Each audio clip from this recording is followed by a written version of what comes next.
அனைவருக்கும் வணக்கம். பாரம்பரிய திருவள்ளுவர் குல வம்சம் பிரசன்ன ஜோதிடர் சுபமாரிமுத்து திருப்பூர்லேருந்து இந்த பதிவு உங்களுக்காக.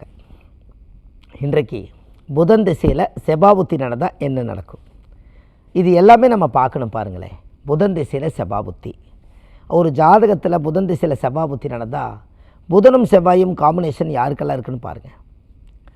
இவங்க ஜாதகத்தில் அப்போ புதன் என்பது அறிவாளி, செவ்வாய் என்பது தைரியம். அந்த ஜாதகக்காருக்கு அறிவுள்ள தைரியம் இருக்குமா, அவர் கோழையாக இருக்க மாட்டாராம், தைரியவானாக இருப்பாராம், கட்டுமஸ்தான உடம்பு, அறிவு கல்வி ஞானம் வித்தை எல்லாம் தெரிஞ்சவராக இருப்பாராம். அவருடைய புத்தி எல்லாமே நல்லா வேலை செய்யுமா. முன்னோர்கள் அந்த காலத்தில் எப்படியெல்லாம் சொல்லி வச்சுருக்காங்க பாருங்கள். அப்போது இந்த பூர்வ ஜென்மத்தினுடைய அந்த கர்மாவை அனுபவிக்கத்த இந்த காலத்தில் பிறவி எடுத்தார். யாருக்கெல்லாம் புதன் திசையில் செபாபுத்தி நடக்குதோ அவங்க 2 கோயிலுக்கு நீங்கள் போயிட்டு வரணும். பாருங்கள், பழனியில் ஒரு பெரிய ரகசியம் ஒன்று இருக்குது. இந்த செவ்வாய்னா முருகன் நம்ம சொல்லிட்டோம். நம்ம இந்த 6 பட வீடு கொண்ட திருமுருகனை நம்ம நிறைய பேர் பார்த்துருப்போம். இந்த 6 பட வீடு திருமுருகன் கோவில் எங்கே இருக்குதுன்னு நீங்கள் நல்லா தெரிஞ்சுக்கங்க. நம்ம திருச்செந்தூரை சொல்கிறோம் ஒரு படை, திருத்தணி, சுவாமிமலை, பழமுதிர்ச்சோலை, திருப்பரங்குன்றம், அடுத்தது பழனிங்கிறோம். இந்த பழனிங்கிற ஊரை காமிச்சிருச்சு. பழனியில் இருக்கக்கூடிய 3வது பட வீடு எங்கே இருக்குதுன்னு தெரியல. சில பேர்த்துக்கு கொஞ்சம் யோசனை, இந்த 3வது பட பழனியில் எங்கே இருக்குதுன்னு கேட்டிங்கன்னா, நம்ம பழனியில் போகர் வந்து பூஜை பண்ணி நவபாசனத்தை உருவாக்கி பூஜை பண்ணினது பழனி. ஆனால் 6வது படை வந்து நீங்கள் கூகுளில் சர்ச் பண்ணிங்கன்னா பழனி காமிக்காது. ஏன்?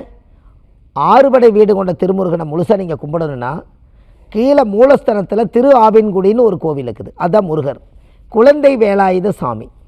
இந்த குழந்தை வேலாயுத சாமி தான் 6வது படை. அப்படின்னா பாருங்கள், அதாவது 6வது கோவில் நம்ம சொல்ல வரல.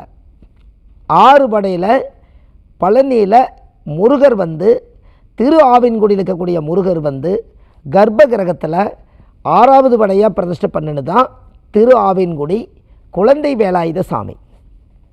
நீங்கள் என்னைக்காவது பாருங்கள், அந்த செபாபுத்தி நடந்தால் நீங்கள் குழந்தை வேலாயுத சாமி கோயிலுக்கு போயிட்டு வாங்க. புதன் திசையில் செபாபுத்தி யாருக்கெல்லாம் நடக்குதோ அவங்க குழந்தை வேலாயுத சாமி கோயிலுக்கு போயிட்டு வாங்க. கீழே மூலஸ்தானத்தில் இருக்குது. உங்களுக்கு ஒன்று தெரியுமா, மொட்டை அடிக்கிறது பழனியில் மேலே மொட்டை அடிக்க மாட்டாங்க. கல்யாணம் பண்ணுறது அதிகமாக மேலே கல்யாணம் பண்ண மாட்டாங்க பழனியில். ஏன் எல்லாமே கீழே பண்ணுறாங்கன்னா திரு ஆவின்குடியில் தான் பண்ணுவாங்க. அப்போ அங்கே தான் அந்த 6 படையும் வந்து பூர்த்தி ஆகிற இடம் வந்து திரு ஆவின்குடி. அது காலப்போக்கில் திருவண்ணாங்குடின்னு பேர் வச்சுட்டாங்க. நீங்கள் முறையாக படித்து பார்த்தா திரு ஆவின்குடி இதுதான் முருகருடைய கோவில். இந்த மூலஸ்தானத்தில் இருக்கக்கூடிய சாமி பேர் குழந்தை வேலாயுத சாமி. இந்த கோவிலில் தான் மொட்டை அடிக்கிறது, காது குத்துறது, சீர் செய்கிறது, சாப்பாடு போடுறது, அன்னதானம் அத்தனை மூலஸ்தானம் இங்கே தான் இருக்குது. முருகனுக்கு 3வது படை திரு ஆவின்குடி. பவர்ஃபுல் என்னன்னு கேட்டிங்கன்னா பழனியில் வந்து நவபாசானத்தால் முருகர் இருக்கிறது ரொம்ப சிறப்பு, அதில் எந்த ஒரு குறையும் இல்லை. ஆனால் ஒரு காலத்தில் மலையார் ஒரு 50-60 வருஷத்துக்கு முன்னாடி விஞ்ஞானங்கள் பிறக்காத காலத்தில் இந்த மலை மேலே இருக்கக்கூடிய நவபாசான முருகருக்கு இங்கிருந்து போய் அவங்களுக்கு ஒரு அபிஷேகம் பண்ணி பூஜை பண்ணி 2 வாழைப்பழ நெய்வேத்தியம் வச்சு சாமி கும்பிட்டு கீழே வந்துடுவாங்க. அப்போது எங்கே வந்து 3 கால பூஜை 4 கால பூஜை நடக்குன்னா திரு ஆவின்குடியில் தான் அந்த மூலஸ்தானத்துக்கு 5 கால பூஜை நடக்கும். அப்படின்னா பாருங்கள், எல்லா ஊருக்காரும் சேர்ந்து திருவண்ணாங்குடியில் தான் அந்த ஊரே இருக்கக்கூடிய பட்டி தொட்டி கிராமங்களில் 18 கிராமம்னு சொல்லுவாங்க. அத்தனை கிராமத்தில் இருக்கக்கூடிய எல்லா தெய்வங்களும் எல்லாம் திருவண்ணாங்குடியில் வச்சு தான் எல்லா குழந்தைகளுக்கும் காது குத்துவாங்க, எல்லா குழந்தைகளுக்கு பேர் வைப்பாங்க, எல்லா குழந்தைகளுக்கும் மொட்டை அடிப்பாங்க. இத்தனையுமே அவர் குழந்தை வேலாயுத சாமி முருகர் கோயிலில் தான் அது நடக்கும். அப்படின்னா பாருங்கள், ஏன்னா நம்ம 6 படை வீடு போகிறோம், எல்லா கோயிலுக்கும் போயிட்டு வந்துட்டீங்க. ஆனால் பழனி போனால் முருகனை பார்த்துட்டு அப்படியே நேராக வீட்டுக்கு வந்துடுறாங்க. ஆனால் மூலஸ்தானம் வந்து திருவண்ணாங்குடியில் இருக்கக்கூடிய கடவுளை இனிமேல் பார்த்துட்டு வாங்க. எல்லோரும் போனால் இனி நம்ம யோசிப்போம் இல்லையா.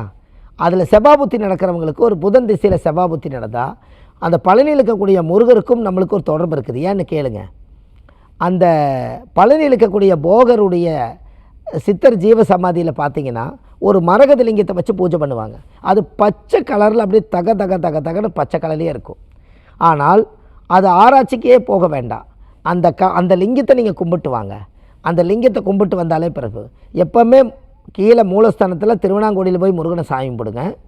அப்புறம் மலை மேலே போய் முருகனை கும்பிடுங்க.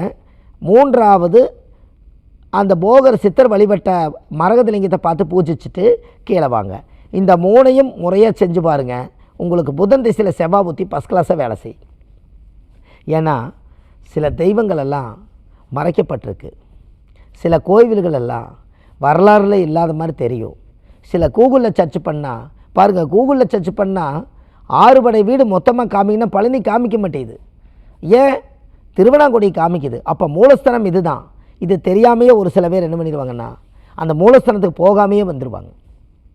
இது எல்லாமே ஒரு ரகசியம் தானே. இந்த ஜோதிட ரீதியாக தான் இந்த கோவில்களுக்கெல்லாம் மக்கள் இவ்வளோ பேர் போய் இப்படி ஒரு விஷயம் அங்கே இருக்குதான்னு போய் பார்த்துட்டு வர்றாங்க. அங்கே இங்கே ஜோதிடத்தில் இருந்து ஜாதகம் பார்க்க வந்தவங்களுக்கு ஒரு கோயில் நம்ம எழுதி கொடுக்கும்போது அந்த கோயிலுடைய மிராக்களை பற்றி நம்மளுக்கே போயிட்டு வந்து சொல்கிறாங்க. அப்போ சொன்னதில் உங்களுக்கு ஒரு % பலன், எனக்கு ஒரு % பலன். அப்போ சொன்ன நல்லது தானே. தெய்வங்களை என்றைக்குமே காமிச்சு கொடுக்கணும், உண்மையான விஷயத்தை உலகத்தை கொடுக்கணும், எது வரலாறோ அதை கரெக்டாக சொல்லணும். இதை சொல்லிட்டாலே நீங்கள் வாழ்க்கையில் ஜெயிச்சாச்சு. ஏன்னா நாம் கரெக்டாக சொல்லி வச்சுட்டு போனால் அடுத்த தலைமுறை அது கரெக்டாக செய்யும். இப்போ திருவண்ணாங்குடியை பற்றி இப்போ நம்ம தெரிஞ்சுக்கிட்டோம். இந்த பதிவை பார்ப்பீங்க, புதுயுகம் சேனலில் இந்த பதிவை நீங்கள் கண்டிப்பாக எல்லோரும் பார்ப்பீங்க. திருவண்ணாங்குடியில் தான் குழந்தை வேலாயுசாமி மூலஸ்தானம் இருக்குதா? இத்தனை நாளாக நம்மளுக்கு அது தெரியலையே, நம்ம பாட்டுக்கு ரோப்லேயும் லிஃப்ட்லேயும் போயிடுறோம், நம்மளுக்கு அது தெரியாமலே போச்சுன்னு நினைப்பீங்க. ஆனால் இன்றைக்கி காலங்காலமாக அந்த ஊரில் இருக்கிறவங்களுக்கு, கிராமங்களில் இருக்கிறவங்களுக்கு திருவண்ணாங்குடி பற்றி நிச்சயமாக எல்லாத்துக்கும் தெரியும். அந்த கோவிலுடைய மேடே பார்த்தீங்கன்னா எத்தி பார்த்தீங்கன்னா தான் தெரியும் குழந்தை வேலாயுசாமி. அந்த கர்ப்பகிரகத்துக்குள்ளே அவ்வளோ பெரிய சக்தி இருக்குது.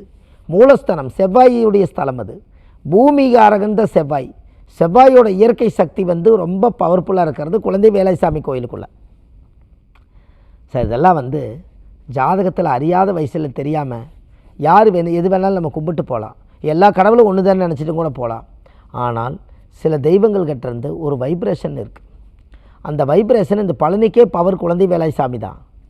அந்த பழனி சுற்றி கிட்டத்தட்ட பார்த்தீங்கன்னா 10-20 கிலோமீட்டர் இருக்குது. அந்த 20 கிலோமீட்டர் தூரத்தில் கிட்டத்தட்ட 100 சித்தராவது ஜீவசமாதி ஆகியிருக்காங்க. ஏன்? எல்லா போகரே ஒரு காலத்தில் சித்தர் வரலாறில் வந்ததுனால அவரோட சீடர்கள் தான் இவங்க எல்லாருமே. கணக்கம்பட்டி சித்தர் அங்கே தான் இருக்கார், சாக்கடை சித்தர் அங்கே தான் இருக்கிறாரு, எத்தனையோ சித்தர்கள் அங்கே தான் இருக்காங்க. நிறைய பேர் சித்தர்களுடைய ஜீவசமாதி காமிக்கவே இல்லை. ஆனால் எல்லோரும் அந்த பூமிக்குள்ளே தான் இருக்காங்க. அந்த பூமியை சுற்றி மலை இருக்குது. அந்த மலை மேலே நவபாசானத்தினுடைய சக்தி இறங்கிட்டே இருக்குது. அங்கே போகருடைய தியான மண்டபத்தில் அந்த பவர் இருக்குது. அதனால் பழனிக்கு ஒரு பவர். அப்போ யாருக்கெல்லாம் அந்த பழத்தினால சண்டை போட்டதுனால பழம் நீன்னு வச்சது பழனின்னு மாறிடுச்சு. அந்த பழம் நீ அப்பான்னு அந்த பழத்துக்காகத்தானே. அப்போ பார்வதியும் சிவனும் முருகனும் விநாயகரும் எல்லாம் சேர்ந்து பகச்ச குடும்பமெல்லாம் ஒன்று சேரக்கூடியது பழனி.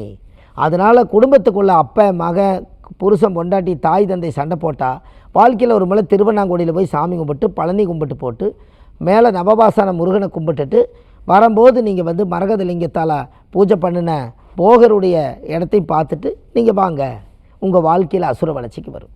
இது எல்லாமே பாருங்கள், இந்த ஆதிகால பரிகார புத்தகத்தில் எழுதியிருக்கேன். நிறையா விஷயங்கள் சொல்லிக்கிட்டே இருக்கேன். இந்த புத்தகம் A4 சைஸு. இந்த புத்தகத்தில் ஒரு பெரிய யோகம் என்னென்னா 1736 பரிகாரங்கள் கொண்ட புத்தகம். இந்த புத்தகம் நம்ம ஜாதகத்தில் கீழே ஆன்லைன்லேயே நம்ம இந்த புத்தகத்தை நம்ம எல்லா மக்களுக்கு கொடுக்குறோம். கீழே போயிட்டு நம்பர் கால் பண்ணால் வீட்டுக்கே 2 நாளில் உங்களுக்கு கொண்டு கொடுத்துருவாங்க. இது இல்லாமல் நம்ம ஜோதிடம் வகுப்பு எல்லாமே இது வரைக்கும் உலகத்துக்கு நிறைய பேருக்கு, இது வரைக்கும் 6000 பேருக்கு நம்ம ஜோதிடம் கற்றுக் கொடுத்துருக்கோம். இது உலகம் பூரா நிறைய படிக்கிறாங்க. ஆதிகால பரிகாரங்கள் நிறைய பேர் படிக்கிறாங்க. ஆதிகால பரிகாரங்களும் ஆதிகால ஜோதிடம் படிக்கணும்னாலும் நீங்கள் இதை காண்டாக்ட் பண்ணலாம். அது இல்லாமல் நம்ம ஜோதிடத்தில் நம்ம வள்ளுவர் வாக்குன்னு யூடியூப் சேனல் இருக்குது. அந்த வள்ளுவர் வாக்கு யூடியூப் சேனலில் நம்ம ஜாதகத்தை முறையாக கற்றுக் கொடுக்குறோம். அதில் வள்ளுவர் வாக்குங்கிறதுல நம்ம அதில் 1500 பதிவுகள் ஆதிகால பரிகாரத்தை பற்றி போட்டிருக்கோம். போய் பார்த்தீங்கன்னா தெரியும். இது இல்லாமல் காசி, ராமேஸ்வரம், திருச்செந்தூர் இந்த மாதிரி விஸ்வாமித்திர கோயிலெல்லாம் அழைச்சிட்டு போய் புண்ணியத்தை வாங்கி கொடுக்குறோம். இது இல்லாமல் சென்னையில் வடபழனி முருகன் கோயில் தெப்பக்குள வாசல்லையே நம்ம ஜோதிட அலுவலகம் இருக்குது. அங்கே சனிக்கிழமை, ஞாயிற்றுக்கிழமை, திங்கக்கிழமை நம்ம ஜோதிடம் பார்க்குறோம். மற்ற தினங்கள் திருப்பூரில் ஜோதிடம் பார்க்குறோம். எல்லாத்துக்குமே முழு விவரம் தெரிஞ்சுக்கிறதுக்கு கீழே போயிட்டு இருக்க நம்பருக்கு கால் பண்ணிங்கன்னா உங்களுக்கு எல்லா விஷயம் தெரியும் என்று சொல்லி பாரம்பரிய திருவள்ளுவர் குலவம்சம் பிரசன்ன ஜோதிடர் சுபமாரிமுத்து வாழ்வது ஒரு முறை வாழ்த்தட்டும் தலைமுறை. நன்றி, வணக்கம். Bye.